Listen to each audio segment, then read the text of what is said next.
Assalamualaikum warahmatullahi wabarakatuh. Kami dari kelompok 1 Universitas Negeri Surabaya izin untuk mempresentasikan hasil penelitian kelompok kami yang berjudul Uji Toksisitas Ikan Lele Clarias SP terhadap linear alkylbenze sulfobat atau LAS hasil fitoremediasi tumbuhan Hydrilla versillata. Next. Latar belakang. Next. Sumber air tawar di Indonesia, salah satunya terletak di sungai dan danau, akan tetapi kualitasnya semakin turun disebabkan adanya akumulasi bahan tercemar, salah satunya yaitu limbah deterjen. Deterjen merupakan gabungan dari berbagai senyawa, di mana komponen utama dari gabungan tersebut adalah sulfat aktif agen atau surfaktan zat aktif yang menyebabkan turunnya permukaan tegangan permukaan cairan, khususnya air. Surfaktan deterjen yang paling sering digunakan adalah LAS atau linear alkylbenz sulfonat. Apabila surfaktan linear alkylbenzyl sulfonat atau LAS masuk ke perairan, maka akan mempengaruhi ikan yang hidup di dalamnya, mulai tahap pertama ikan hidup sampai ikan menjadi dewasa. Fitoremediasi adalah pengaplikasian tanaman untuk mengekstrak, mengakumulasi, atau mendetoksifikasi polutan.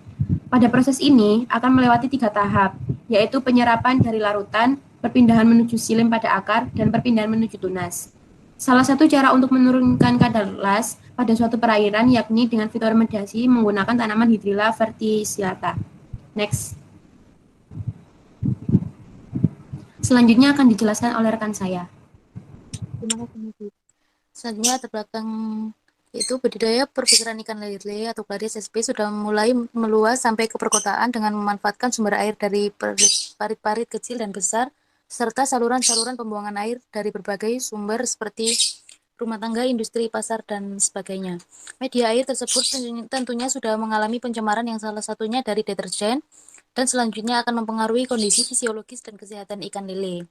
Meskipun ikan lele tergolong ikan yang dapat hidup dan tumbuh di media pemeliharaan yang kurang baik, karena jenis ikan ini memiliki toleransi yang tinggi terhadap lingkungan yang buruk. Namun deterjen diduga tetap dapat memberikan pengaruh buruk pada ikan lele.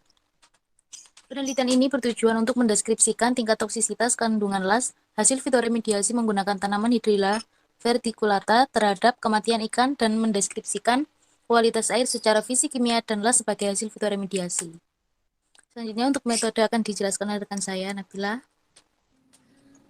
Baik, selanjutnya ada metode penelitian. Next. Tahap awal melakukan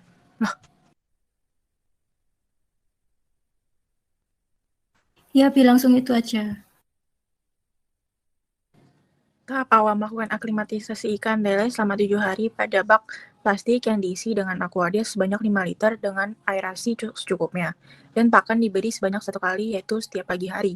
Selanjutnya masing-masing wadah toples sebelumnya yaitu kontrol dan hasil aklimatisasi tanaman Hydrilla verticillata, kemudian ditambahkan LAS deterjen dengan konsentrasi 20 ppm. Lalu dimasukkan dengan 10 ekor hewan uji yaitu ikan lele atau Clarias SP ke setiap wadah toples. Pada tahap awal pakuan ini diawali dengan pengukuran nilai DO, suhu, pH, lalu diamati interval kematiannya setiap 2 jam sekali selama 24 jam. Setelah 24 jam ini diukur dan dicatat kembali nilai DO, suhu, dan pH-nya.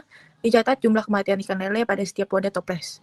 Analisis data dilakukan secara deskriptif kuantitatif dengan membandingkan standar baku mutu kadar LAS deterjen menurut Keputusan Gubernur Jawa Timur nomor 72 tahun 2013. Selanjutnya akan dijelaskan oleh rekan saya, Wahyu Safira. Baik, terima kasih Nabila. Untuk hasilnya, next. Kami sajikan dalam bentuk tabel. Untuk tabel yang pertama ini adalah tabel pengamatan pergerakan ikan dan motilitas benih ikan lele selama 1 kali 24 jam. Bisa dilihat dalam tabel ini, ikan lele pada perlakuan K1 memiliki persentase mortalitas yang paling tinggi, yaitu dengan rata-rata 100%. Kemudian disusul oleh perlakuan K2 yang memiliki rata-rata persentase mortalitas yaitu 73%, dan perlakuan K3 menunjukkan persentase mortalitas yang paling rendah. Hal tersebut disebabkan karena kadar LAS yang diberikan lebih sedikit daripada perlakuan lainnya. Semakin tinggi konsentrasi deterjen dan semakin lama waktu pemeliharaan, maka semakin tinggi mortalitas ikan lele.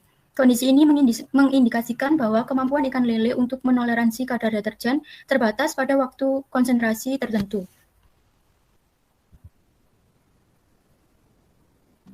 Kemudian ada tabel yaitu tabel kadar LAS awal dan akhir. Dapat kita lihat pada kontrol dan perlakuan awal kadar lasnya sama, yaitu 20 ppm. Kemudian untuk kadar las akhir ini yang paling tinggi adalah pada perlakuan kontrol ulangan pertama, dan yang paling rendah adalah pada perlakuan ulangan kedua. Next. Kemudian pada tabel 3, yaitu pengukuran parameter kualitas air, yang meliputi pH, suhu, dan DO akhir. Berdasarkan tabel ini, yang sudah dibandingkan dengan Peraturan Gubernur Nomor 72 Tahun 2013, bahwa nilai pH, suhu, dan DO akhir masih berada dalam ambang batas normal, yang berarti kualitas air pada penelitian ini masih terbilang optimal. Next. Sekian presentasi dari kelompok kami, kurang lebihnya kami mohon maaf. Wassalamualaikum warahmatullahi wabarakatuh.